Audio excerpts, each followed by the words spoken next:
มแรมหนึ่งค่ำแล้ววันตะวานี่เป็นวันพระวันอาทิตย์วันตะวานี่มันไม่ใช่วันติดวันติดเป็นวันจันทร์ตะวานี่เป็นวันพระนะวันนี้เป็นวันอังคารนะแรมสองค่ำแล้วกันวันนี้นะวันนี้ก็จะได้ออกรายการนะเกี่ยวกับธรรมะคำสั่งสอนขององค์สมเด็จพระสัมมาสัมพุทธเจ้าเมื่อวันอาทเมื่อวันอาทิตย์ที่แล้วนี่เราก็ได้มีโอกาสไปร่วมธรรมะสัญจรที่วัดที่โรงเรียนนะโรงเรียนไอ้โรงเรียนนะโรงโรงเรียนโรงโรง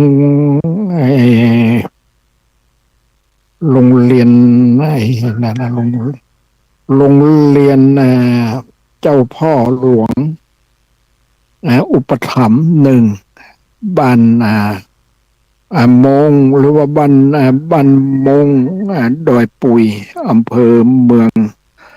จังหวัดเชียงใหม่นะเราก็ได้ไปร่วมกับหมู่คณะในการที่ไปฟังงานทำกันแล้วก็นี่แหละงานเรากันเนี่ยไปกับเดิมทีก็ว่าจะไปหรือไม่ไปเนี่ยเนาะพอดีวันนั้นมันมีงานที่วัดห้วยสายธรรมะสัญจรที่วัดห้วยสายอันที่วัดใหม่ห้วยสายเนี่ยก็พอดีเนี่ยเจอกำนันเป็นกำนันใหม่อยู่นะตีบ้านโดยปุ๋ยเนี่ยมันถัดจากกำนันที่เป็นนายกเดียวนี้นะกันเลยเป็นได้พูดอย่างนั้นเรากันเลยไว้ก็นึกดูแลเพราะว่าเป็นกว่าชักชวนให้เราไปแล้วก็พอดีวันนั้นนะวันช่วงตอนเช้าวันนั้นเนี่ยเราก็ไปงานศพที่บ้านโป่งน้อยเนี่ยไปปะคนที่รู้จักกันก็ว่าถามว่าท่านจะไปโดยปุยก็ว่าเราก็ว่าจะไปอยู่นะแต่เราก็เนี่ยนี่ก็เลยเนี่ยได้ไปวันนั้นได้ไปร่วมในงานธรรมสัญจรที่โดยปุย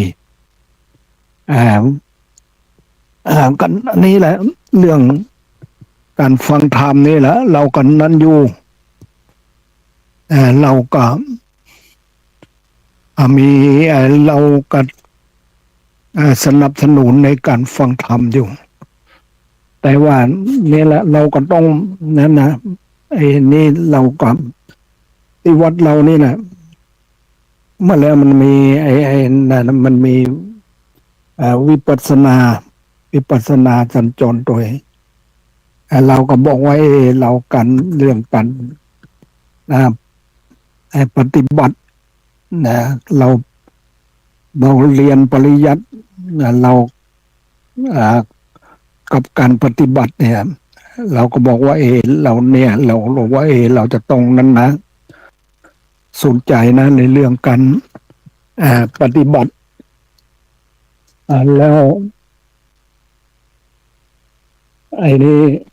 เรื่องการฟังธรรมเนี่ยเนี่ยก็ต้องเราก็ต้องนั้นอยู่ต้องเอาใจใส่ในการฟังธรรมอยู่การศึกษาแล้ววันนี้ก็จะได้เอาธรรมเนี่ยโลกมาได้ทำในนี้ทำ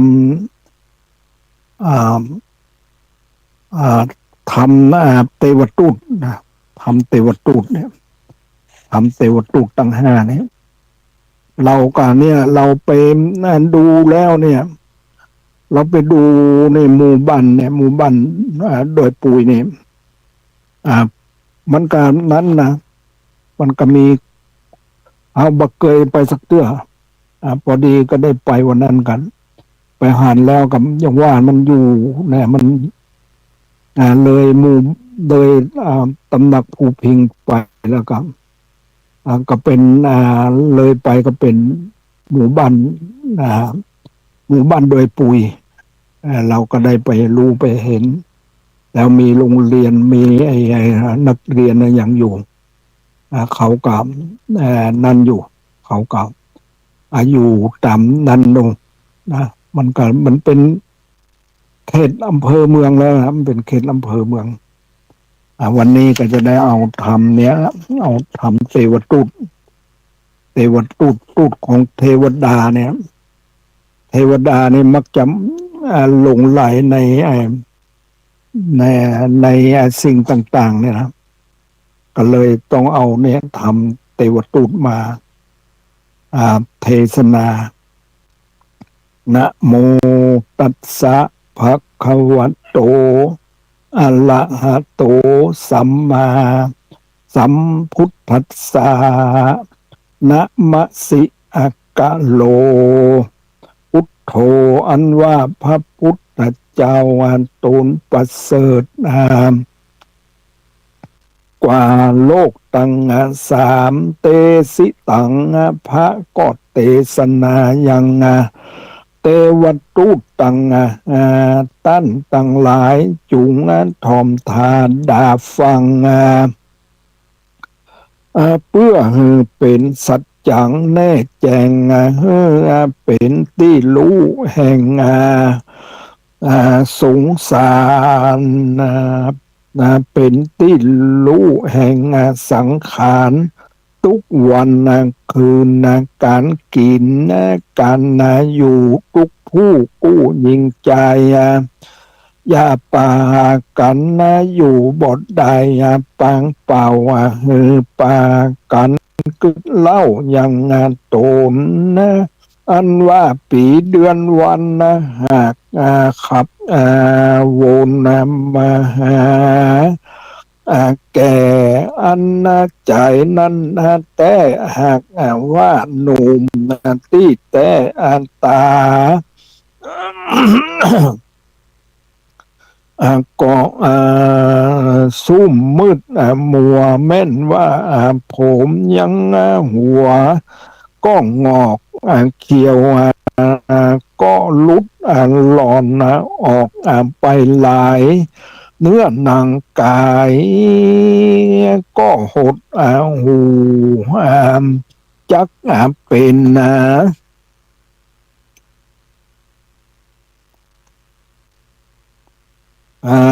ดังกู้ยิงใจ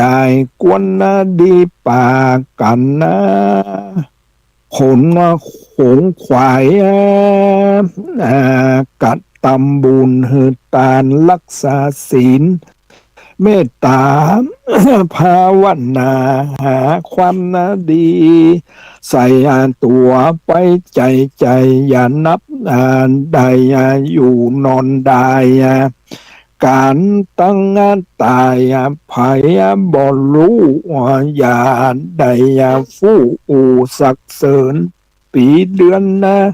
เกินครับแก่พยาธิแผ่พับตัวอย่านับใครหัวสะกวายกึดหนี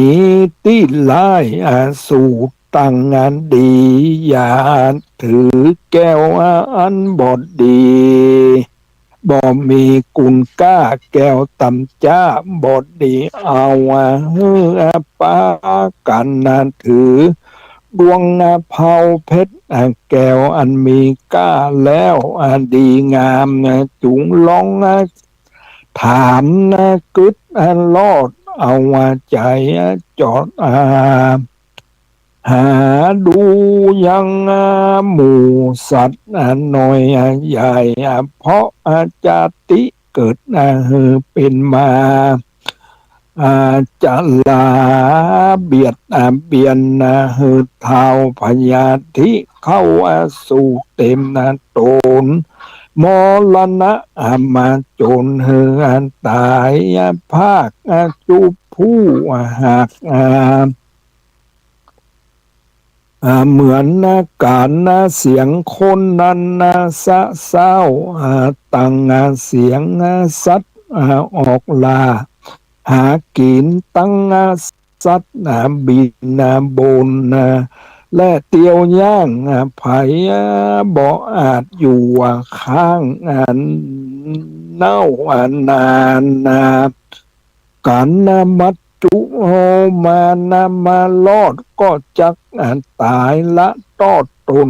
ตัวละเครื่องขัวคว้างไว้ฝูงหมู่ญาติกาให้วิงวอนสงสารจรล้ำบากบังเกิดทุกข์ยากหนักหนาดังพระสัทธาเป็นเจ้าหากโกดเงื่อนเก้าเตสนาเป็นวัลกัตถาว่าดังนี้หัมปิโคมหิจติธรรมโมจติอนาติโตหัมปิโคมหิจัลลาติธรรมโมจัลลาอนาติโตหัมปิโคมหิพยาธิธรรมโมพยาธิอนาติโตหัมปิโคมหิมรณะธรรมโมมรณะอนาติโตหัมปิ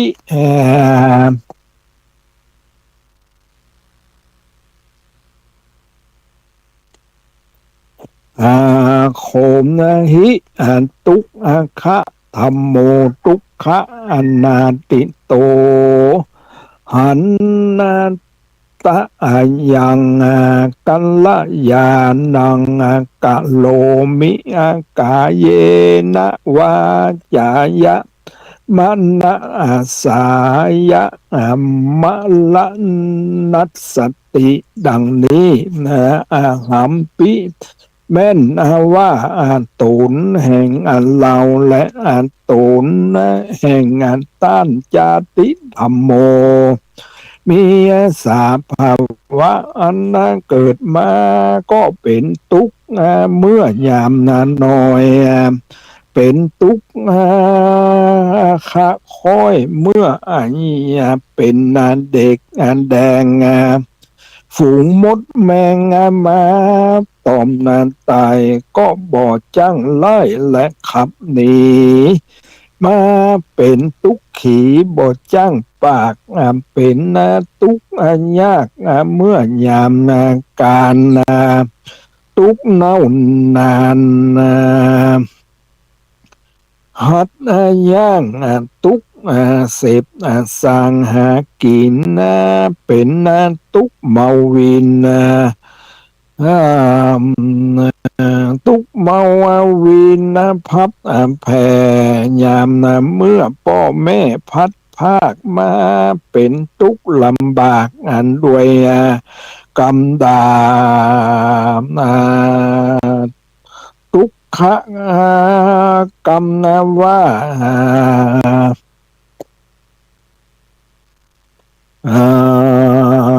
บุบ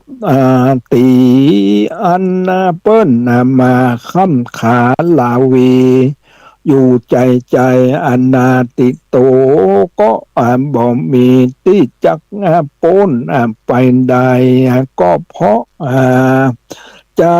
ติธรรมโมนั้นไส้เกิดเป็นมาทุกขาลำบากนั่นแหละหัมปิโคมหิอันว่าตัวแห่งเราก็เป็นดังนี้แต่จริงแลหัมปิโค แม่นว่าตัวแห่งลาวังและต้านจะลาติธรรมโมมีสามภาวะเกิดแล้วก็เท่าแก่ค่ำสลามีหน้าตาอันเหี่ยวซ้ำหนังก็มายานตาก็ฟางมัวมืดลมขึ้นจืดสันหลังจิ้นมังสังก็หดหูย้ำเมื่อปากจ่าฟู่ก็บอกปุ่นดีฟังมือก็ออกมาถือไม้เต้าย้ำมาถือไม้เต้าเยอะมาย่างโกมเกาหลังโกสังมาเป็นตุกโค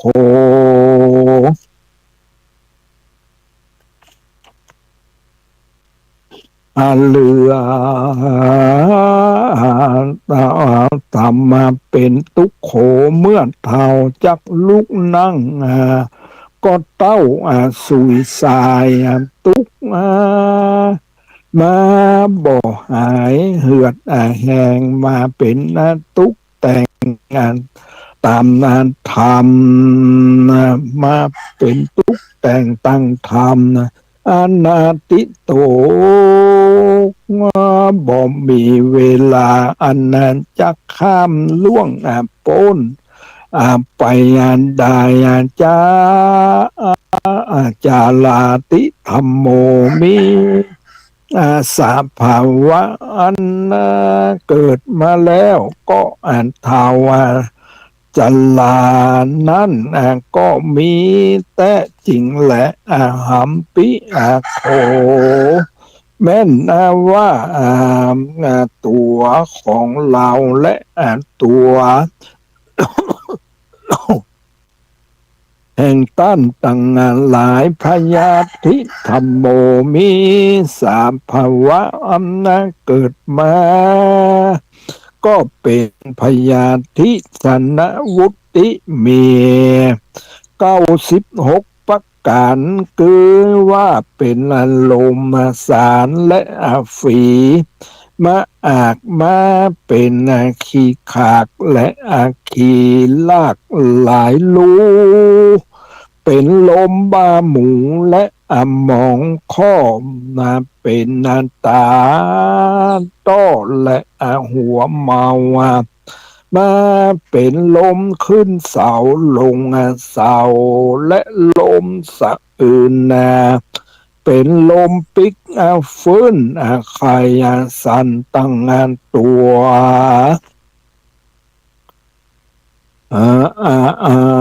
พาโทมีหลายหลากบางพ้องก็มาเป็นพญาติลายลากลาวีอนาติโตตุกโตนตัวคนเรานินาบ่มีภายล่วงพ้นใดพยาธิธรรมโมอันนั้นอาศัยมีสภาวะอันเกิดมาแล้วก็เป็นพยาธินั้นแต่จริงนั่นแหละหัมปิแม่นตัวแห่งเราและต้านมรณะธรรมโมมีสภาวะอันเกิดมาแล้วและตายไปมวลมากต่ำกรรมแห่งสัตว์ทั้งหลายหากได้กระทำมาลางพ้องก็ตายด้วยโลกาพยาธิพ้องก็ตายด้วยต้านคาฟาดฟันแต่งพ้องก็ไปแอวแสวงหา กินในป่าเสือไล่ล่าขบโตนพ้องก็เกิดกังวลอนตะลายบ่เหือดบางพ้องก็ตายกิ้งเกือกตกวางพ้องก็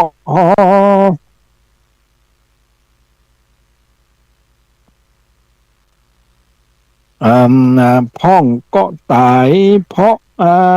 ตั้นเอาขังใส่คอกไว้ออกบทได้ลวดเลยตายพ้องก็ตายที่ริมตางและในป่าตายที่ยมยาและจอมปลวกดอยดินแล้งกาลง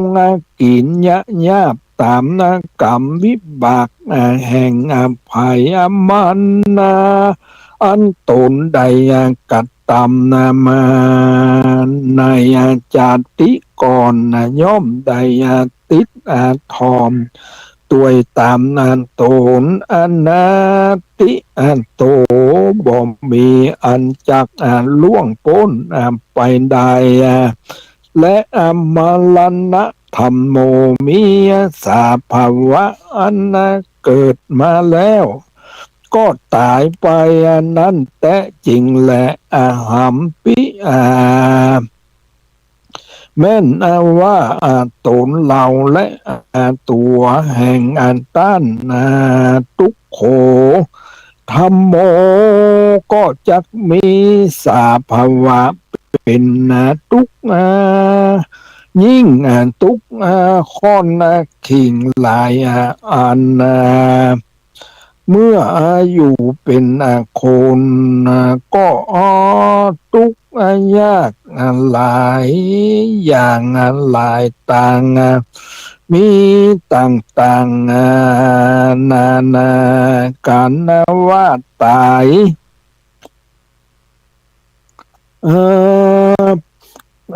ไก่กามวยมั่งลางเตื้อก็ได้เกิดเป็นสัตว์บางเตื้อกรรมมาจัดตกต่ำตายไฟนรกไม่ถึงนานลางเตื้อก็ได้เป็นคนทุกผันและได้เกิดเป็นได้กำเนิดในได้เกิดในกำเนิดเป็นเพศเพราะเหตุว่ามีจิตลายย้ำเมื่อจักตายดับขันทุกมาตันเมื่อเสียงเขตจริงกายเป็ดไปเกิดเป็นเพศและผีได้ตกเวจีแล้วอันใดเกิดมาเป็นสัตว์วิบากมากำจัดและตกแต่งบ่เฮรู้ตี้แห่งตังงาม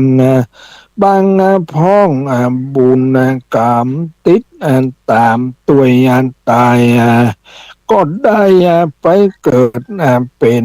สุขลำเลิศในที่ผาเสดเป็นอินตาพรหมได้เป็นเทวบุตรเทวดาตนวิเศษเพราะเหตุว่าอำนาจบุญกรรมเขตที่ได้กัดตำมา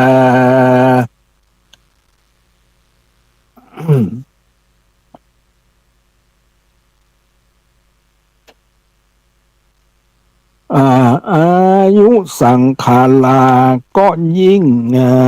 มากกว่าบ่มีที่อ้างตั้งทุกมีความสุขหาประมาณบทใดอนาติโตบ่มีภายล่วงพ้นไปได้ทุกตัวคนแม่น แต่จริงและตัดสมมาเพราะเหตุดังอันแม่นว่าตัวแห่งเราและตัวแห่งต้านกันและยานังก็ควรรีบกระท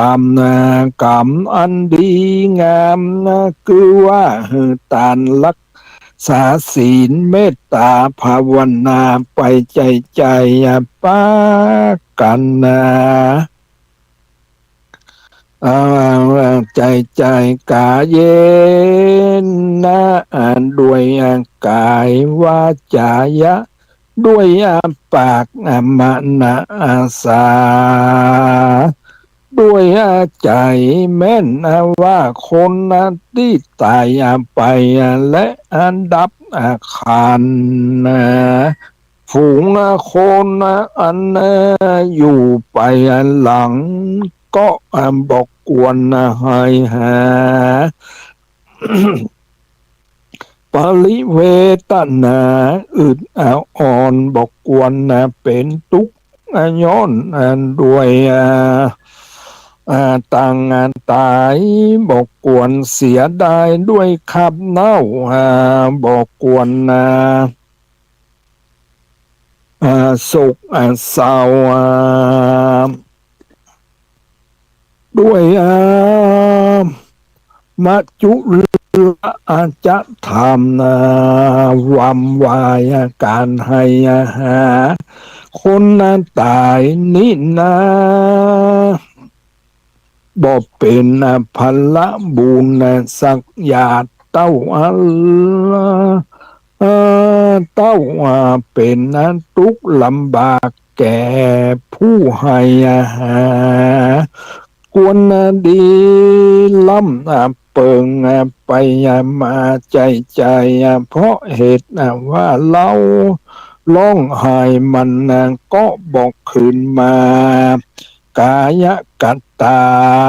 แม่นตัวแห่งเราก็ยังจักตายไปบอดจ้าก็ยังจักใดวายนาเข้าว่าสู่มะลาเข้าว่าสู่มัจจุลาจาทำกวนดีถือเอาเป็นกรรมฐานภาวนาไปใจฮือปากันได้พ้นจากห้องไตยางคายแห่งสงสารทุกอำนาจสงสารจุงปากันนั้นใดปฏิบัติตามกรรมสอนแห่งพระกรรมสอนแห่งพระบวรสั่งสอนเหมือนดังน้ำตกหลังลินคำเทวตุปต่างเฮือปากันจำเลินไว้จุวันอย่าได้อย่าปากัน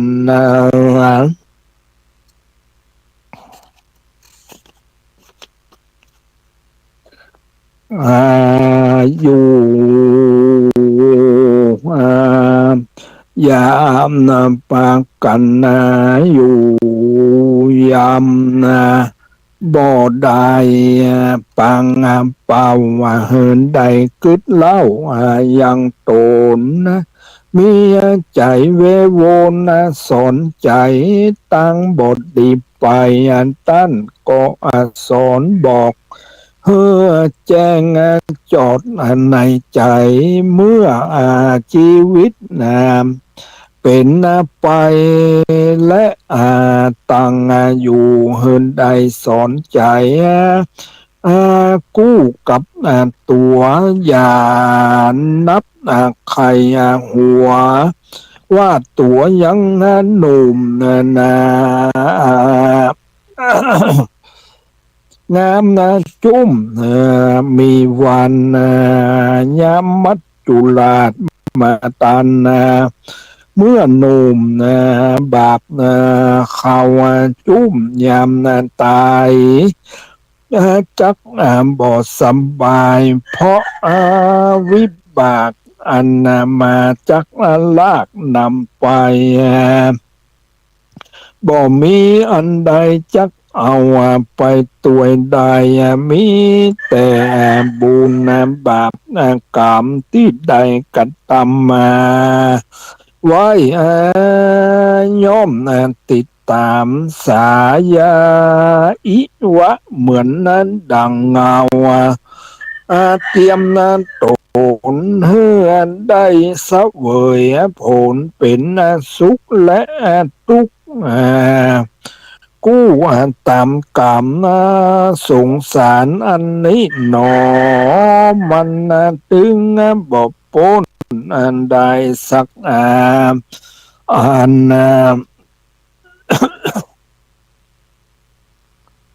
และมันบ่ย่อมเว้นแว่แก่คนใดอัปปิเยหิวิปโยโก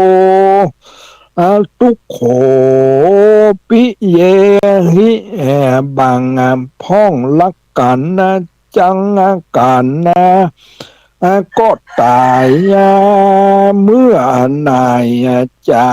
เมื่อนายจากภาคจากกันไปเพราะกรรมเวรเป็นสายใหญ่ทุกเข็นใจทุกเข็นใจบดใจหน่อยเป็นทุกขคอยแห่งเวลานุเวนปิเยหิวิปโยโคทุกโขลักกันแปลงกันแล้วบทใดไปอยู่ด้วยกันต่างอยู่กายกันต่างห้องกายต่างห้องกายเต้นต้องแห่งต่างเตียวมีดงเขียวและผูดอยมาขอบคันแสงที่ลักนั้นก็บ่ได้ไปถึง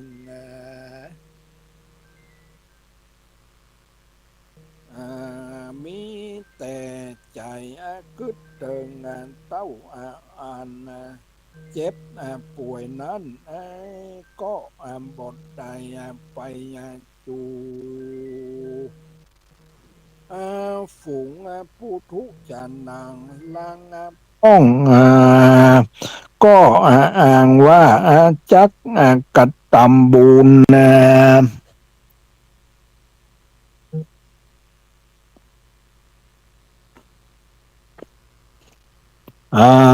ลวดบทใดกัดตามแต่มัจจุราชมาคมแปะขับตายบุญบอกหมายติดต่อเมียแต่ปากงาว่าจักกัดตำบุญลวดหายศูนย์ปางเป่ากำปากเล่าว่าได้ลวดตายไปด้วยกินแหงบาปกรรมแฝงติดต่อตกนรกก่อกรรมเวรเป็นทุกข์เข็นในนรกเฮือไฟมกมัดมายปากันล่องหายเวทนาพาหุจันนาจุงฟังลาจำชื่อหือทีรู้ตีหนักบาวอย่า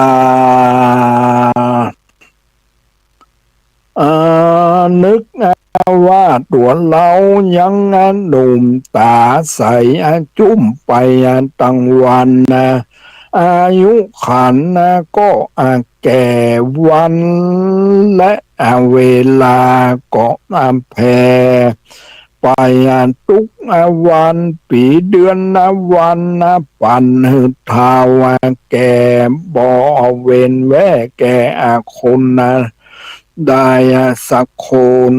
ปุตุชนคนเราทุกหมู่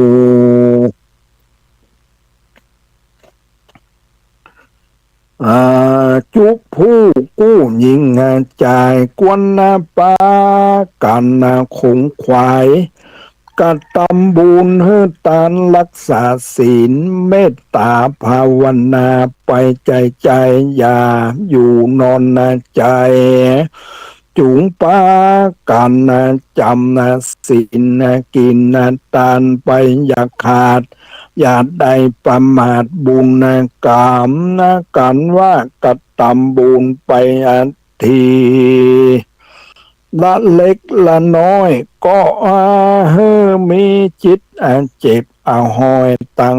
บุญเต็มว่าได้หนุนตั้งได้หนุน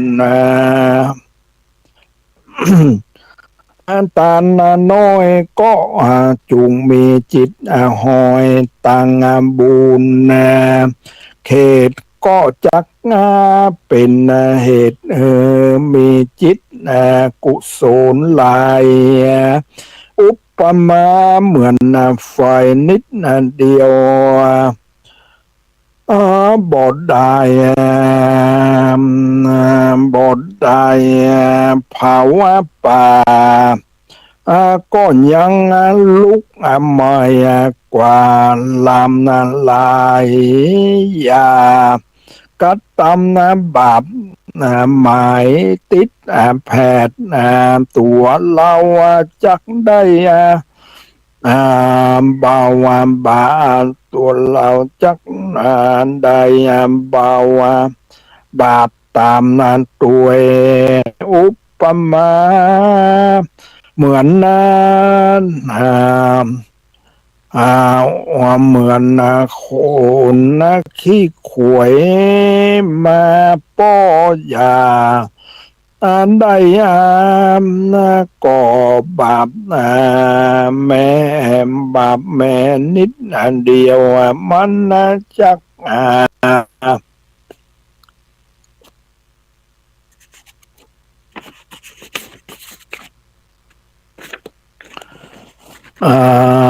ลุก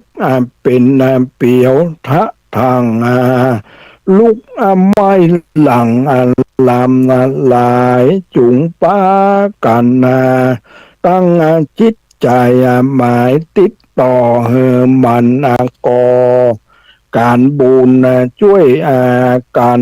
อุดหนุนติดต่อหัดใจ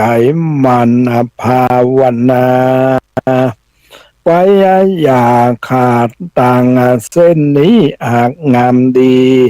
นรกเวจีบ่หันได้กายสวยสุขได้ตามใจมีความสวดสันดีไปบ่รู้เท่ามีอายุยืนเตี้ยงเต้าตีขาคือนิพพานะเวียงแก้วอันเป็นที่แล้วยอดนิปานและนานิธิตากิยาสังวันนาอันกล่าวอย่างเทวทูตตั้งก็บังคมสมเลศเสด็จอันนี้เราเนี่ยได้ฟังทำเทวทูตนี่นะเทวทูตนี่มันจะรู้แล้วก็เป็นทูตของเทวดานะเทวดาเนี่ยมักจะหลงไหลปล่อยให้วันคืนล่วงไปโดยเปล่าประโยชน์ถ้าเอาธรรมเทวทูตมาฟังแล้วมันก็จะเป็นการเตือนสติให้เราเนี่ยบัดได้ประมาท มัวเมาในว่าเรายังหนุ่มอยู่บักแก่เตื้อเมื่อแก่ก้อยกระตำบุญอันนี้ยังธรรมอธิบายไปแล้วว่าเมื่อแก่มาแล้วบัดนี้ก็ว่าจะทำบุญพัดพัดเวลาไปเมื่อนั้นเมื่อนี้เกิดความตายมันมาถึงแล้วก็บางทีก็บ่ได้ลวดบ่ได้กระทำบุญนะปากอ้างว่าจะกระทำบุญแต่บ่ได้กระทำเพราะนั่นอยู่เพราะมัวเมาอันนี้เรื่องเรื่องเทวทูตเนี่ยมันก็เป็นการที่เตือนเตือนคนเตือนของพวกเทวบุตรเทวดาทั้งหลายนะครับที่มักจะหลงไหลมัวเมาในวัยใน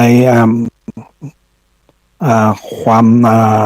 ว่านตัวเองยังหนุ่มอยู่นี่แหละอันนี้มัน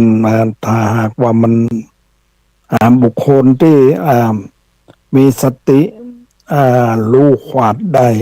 แล้วนี่เอาธรรมเทวทูตนี่มาพิจารณามันก็จะทำให้เราเนี่ยมาได้เสียเวลาไปโดยเปล่าประโยชน์ก็จะต้องมันก็เตือนสติอยู่ทุกขณะอันนี้เราเนี่ยเกิดมาแล้วเนี่ยมันจะต้องเจ็บไข้ได้ป่วยอย่างตลอดถึงพยาธิอย่างมานั้นตัวเองอยู่ก็ตรงนั้นนะมันทีก็มันเมื่อพยาธิบ่มาถึงเราก็มัวเมาอยู่อันนี้พอพยาธิมาถึงแล้วก็เอาแล้วจะอ้างว่าจะทำนั้นบางทีก็บ่ได้ลวดบ่ได้ทำสักกรรมปากอ้างว่าจะทำแต่บ่ได้ทำอันนี้ก็เพราะว่าเรานั้นมีสติเตือนตัวอยู่ทุกขณะทุกเวลาอย่างการกระทำบุญนะจะเป็นการรักษาศีลก็ดีจะเป็นการเจริญภาวนาก็ดีจะเป็นการฟังธรรมก็ดีอันนี้ก็เป็นบุญกุศลที่เราบ่ควรที่จะประมาทบ่ควรที่จะให้เวลามันผ่านพ้นไปโดยเปล่าประโยชน์เนี่ยอันนี้มันอย่างว่านั่นนะคนเราเนี่ยมันบ่เหมือนกันนะบ่เหมือนกันอันนี้เป็นอย่างนี้เรื่องธรรมเราจังเอาเนี่ยธรรมสัมปยุตตภาสิทธิ์มาเทศน์เนี่ยสัมปยุตตภาสิทธิ์เนี่ยครับเนี่ยเทศน์เนี่ยมันว่าเป็นพระแล้วว่าเป็นเนนเป็นตุเนี่ยก็เหมือนได้ถุงเหมือนว่าเราได้ถือถุงคำและถุงเงิน ถ้าเราไปเอาปล่อยถุงคำและถุงเงินไปเสียแล้วก็มันก็ว่า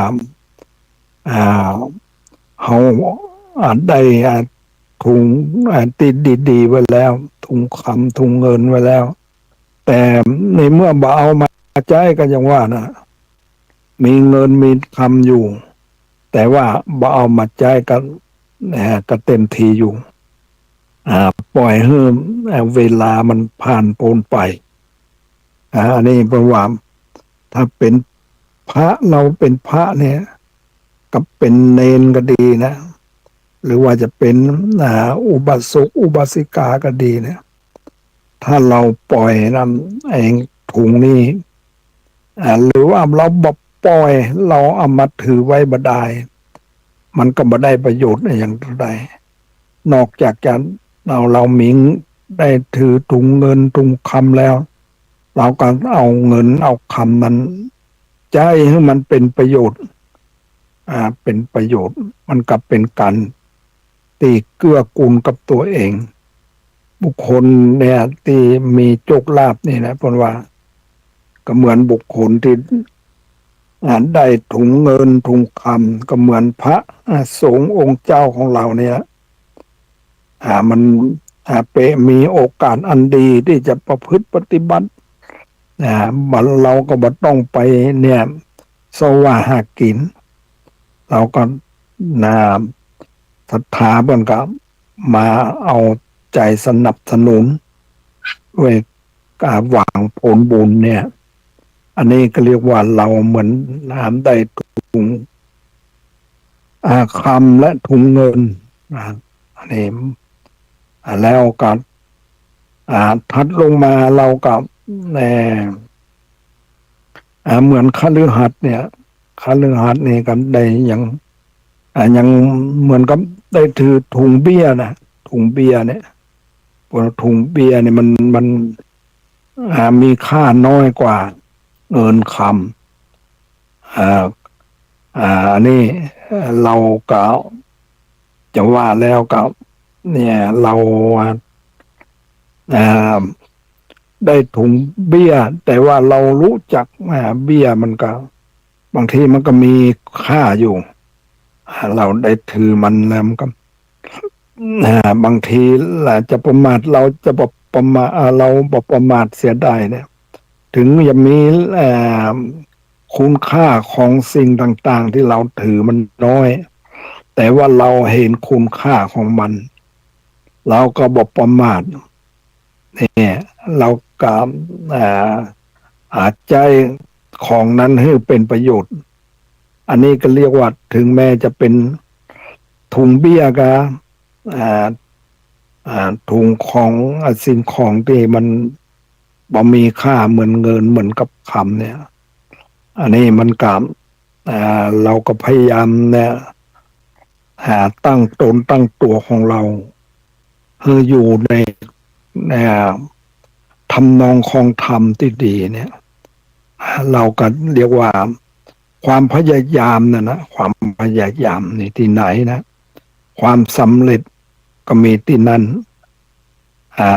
ความเนี่ยเรียกว่าประธานคือความเพียรสี่อย่างเนี่ยเพียรสังวรประธานเพียรระวังบ่ให้บาปเกิดขึ้นสองประหารประธานเพียรละบาปนั้นเสียเราสั่งวอนแล้วมันพยายามมันจะเกิดขึ้นก็ต้องใจข้อประหารประธานคือละบาปแล้วกับสามภาวนาประธานก็คือพยายามให้กุศลมันเกิดขึ้นนะพยายามรักษากุศลที่มันเกิดขึ้นแล้วบ่ให้เสื่อมอันนี้ข้างสองข้างต้นเนี่ยสปเนี่ยคือระวังแล้วกันละพอเนี่ยพอเนี่ยก็คือกุศลมันเกิดขึ้นนะแล้วก็เนี่ยก็คือพยายามรักษากุศลนั้นไว้เนี่ยอันนี้ข้างต้นฝ่ายข้างต้นเรียกว่าสปข้างหลังเรียกว่าพอนี่ก็คือให้มันพยายามให้มันความดีมันเกิดขึ้นคุณงามความดีให้มีขึ้นแล้วก็มีการเนี่ยคือการอนุรักษ์เอามีดีแล้วเราก็ต้องรักษาความดีของเรานั่นนะอันนี้เรียกว่าเรียกว่า อนุรักษนาอนุรักษนาประทานรักษากุศลสปพอันนี้ภาวนานะข้อหลังเรียกว่าภาวนาแล้วครับอนุรักษ์ก็คือรักษาความดีนั้นไว้เนี่ยอ่าข้อที่หนึ่งเรียกว่าสอข้อที่หนึ่งเรียกว่าสอปออันนี้เป็นฝ่ายที่ละอ่าพอเนี่ยอันนี้เป็นคือมันกุศลมันเกิดขึ้นแล้วก็รักษากุศลนั้นนะเอาจำเนี่ยมันได้ฝ่ายละแล้วก็ฝ่ายเจริญนะฝ่ายละก็คือสอปอเนี่ยฝ่ายเจริญนี่กับพอเนี่ยอันนี้สอปอพออักษรย่อๆเนี่ยอ่าสองอย่างเรียกว่าสี่อย่างเนี่ยมาย่อให้มันเป็นสองอย่าง คือละแล้วก็อ่าเจริญเจริญละแล้วก็พยายามเจริญให้มันเจริญเนี่ยละอย่างเดียวเนี่ยละอย่างเดียวแต่มันว่ากุศลมันว่าช่วยสนับสนุนกันไม่ได้นะเอาเพียงจะละแล้วก็ต้องเนี่ยเหมือนกับเนี่ยน้ำเนี่ยถ้าเอาน้ำที่มันนั่นอยู่มันกับเนี่ยแล้วก็เอาน้ำที่ดีๆเข้าไปเสริมขึ้นนะอันนี้ละแล้วก็เจริญนะละแล้วก็เจริญเนี่ยอันนี้พยายาม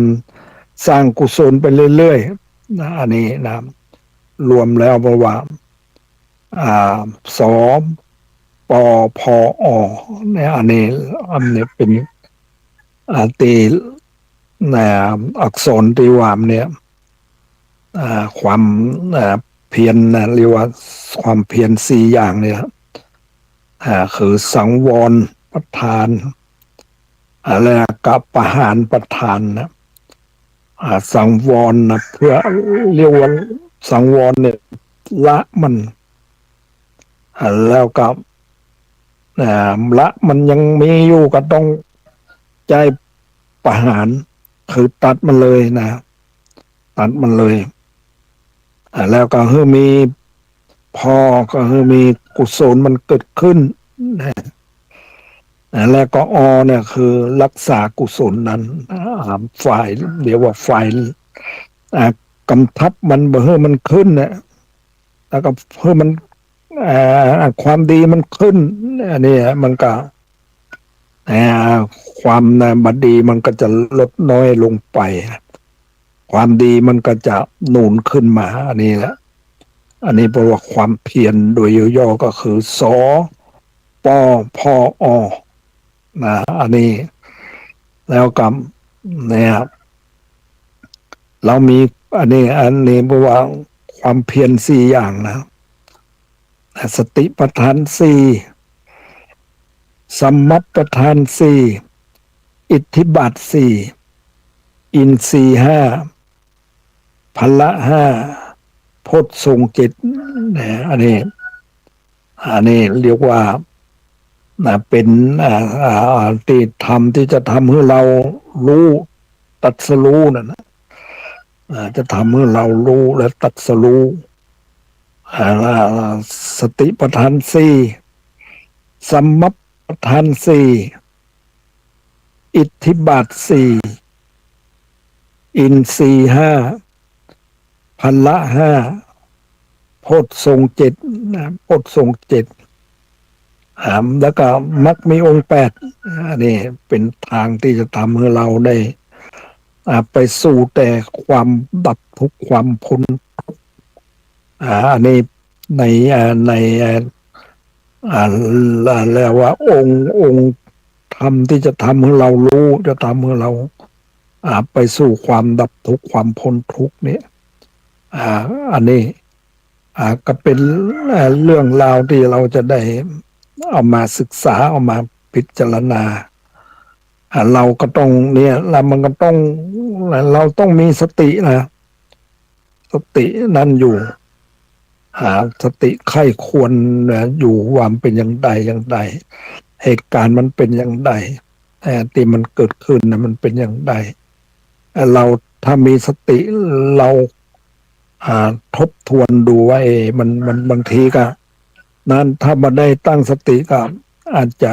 อ่าอ่าคิดแปรปรวนไปอ่าแพ้ไปเนี่ยว่าอันนี้เป็นบอกว่าความฟุ้งซ่านนะความฟุ้งซ่านมันบัดได้จิตบัดได้อยู่กับตนกับตัวเนี่ยก็จะคิดไปในทางที่บัดถูกบ้างความคิดไปในทางที่เป็นอกุศลบ้างนะแต่เรามีสติระวังระวังอายตนะภายในของเราเนี่ยคือระวังตาหูจมูกลิ้นกายใจเราระวังอยู่ทุกขณะมีสติอยู่ทุกขณะและรู้เท่าทันมันรู้เท่าทันมันเป็นอย่างใดเนี่ยมันเกิดขึ้นนั้นเป็นอย่างใดเรารู้เท่าทันมันก็จะบาปมันก็บ่เกิดขึ้นนะถ้าบ่รู้เท่าทันมันบาปมันอาจจะเกิดขึ้นความคิดบางทีก็เราบ่ค่อยเราบ่ค่อยไปสอบอย่างก็นั้นเราคิดเต็มนะครับเป็นอัตตาขึ้นมามันก็เป็นอกุศลแต่ว่าเราถ้าพิจารณาโดยละเอียดแล้วมันก็เป็นอะไรนะครับเข้าใจโดยละเอียดแล้วก็มันเป็นธรรมดานะทุกสิ่งทุกอย่างแล้วมันเป็นธรรมดาบ่มีอย่างแต่ถ้าเราเนี่ยถ้าเข้าใจดีๆแล้วพิจารณาดีๆตั้งใจดีๆเราก็จะจิตใจเรามันก็จะต้องเป็นปกติ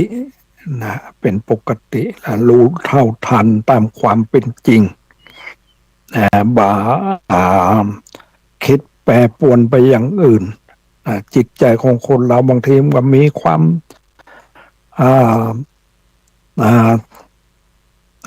ความบรรลุนะความบรรลุนี่มันก็เลยทำให้คิดแปรปรวนไปอย่างอื่นคิดฟุ้งซ่านไปอย่างอื่นแต่ว่าถ้าเรารู้แล้วก็แล้วมันเป็นอย่างนี้มันเป็นเส้นนี้แล้วก็เราก็จึงจะบ่มีความผิดปกตินะความบ่เป็นความเป็นปกติอยู่มันก็จะเป็นไปเลยว่ามันเป็นเช่นนั้นเองเป็นเช่นนั้นเองอันนี้เราก็ต้องศึกษาเรื่องเกี่ยวกับชีวิตประจำวันเนี่ยเมื่อแต่เจ้านี้ก็ได้ทางสถานีของขึ้น92ก็ได้เอาเรื่องเกี่ยวกับการสมัยเมื่อนั้นแหละสมัยเมื่องานศพของตูลุงติ๊บเอาออกรายการคืนนั้นพองเขาเอารายการออกสมัยเมื่อตูลุงติ๊บเป็นเสียชีวิตเป็นมรณภาพมาอยู่กับเราที่วัดห้วยทรายนี่แหละแกเรือเราไปปีหนึ่งแต่ว่าเนี่ยเขาก็เขาตลอดถึงเนี่ยเขาไปเป็นตำรวจไปเป็นไอ้นั้นแล้วเมื่อรุนนี่มันเขาก็มาช่วยขับรถขับรางแล้วก็มานอนวัดมานอนถืออุโบสถศีลพอออกจากราชการตำรวจแล้วกับมาบวชบวชแล้วเขาเนี่ยระวังที่บวชนี่นะ อันนี้เขาก็เนี่ยแล้วจะว่าแล้วเขาก็อ่าพยายามเป็นขั้นเมื่อทำราชการกันทำหน้าที่ของราชการพอจากออกจากราชการแล้วเขาก็มาเนี่ยระหว่างที่ทำราชการอยู่เขาก็มาถืออุโบสถศีลแล้วออกจากราชการแล้วเขาก็มาบวชอันนี้เราเขาก็ทำหน้าที่ของเราเนี่ยอันนี้เราก็ได้จะว่าแล้วก็เราก็ได้สงเคราะห์ช่วยเหลืออย่างให้เขาได้นั้นได้ไปในทางที่ถูกต้องและตลอดถึงเนี่ยเขาเสียชีวิตไปแล้วเนี่ยเมื่อแล้วเนี่ยเขาเสียชีวิตไปแล้วเราไปอยู่ไอร์แลนด์เนี่ยก็ฝันว่ามันเหมือนว่าฝันว่ามาเข้าคำฝันนะแต่มันมีคนกลุ่ม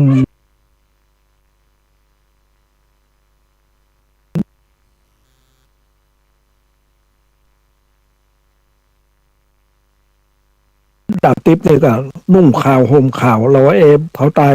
อยู่ในผ้าเหลืองแล้วเขาเป็น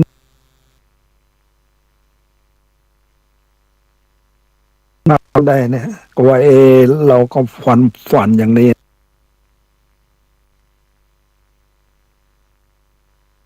ของเขานะไปรับงานในการผูกพัทธสีมาวัดแปลงสองเขาก็เอากลุ่มของเขามาเป็นช่วยงานผูกพัทธสีมาอันนี้ก็เรียกว่า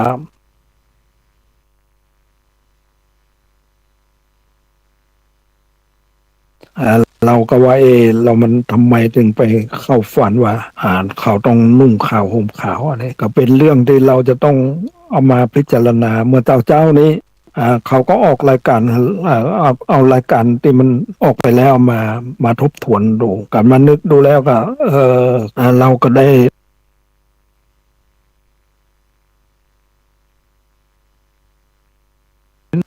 สงเคราะห์เขาเพราะว่าเขาก็ตั้งใจดีมาขับรถขับรางยังแล้วตลอดถึงขับรถขับรางก็โดยความที่ปลอดภัยอย่างอันนี้วันนี้ก็ได้เวลาแล้วก็ขออนุโมทนากับท่านพระครูวิศวัตท่านพระครูปริยัติและท่านผู้ฟังทั้งหลายก็ขอให้มีความสุขความเจริญโดยทั่วหน้ากันขออนุโมทนา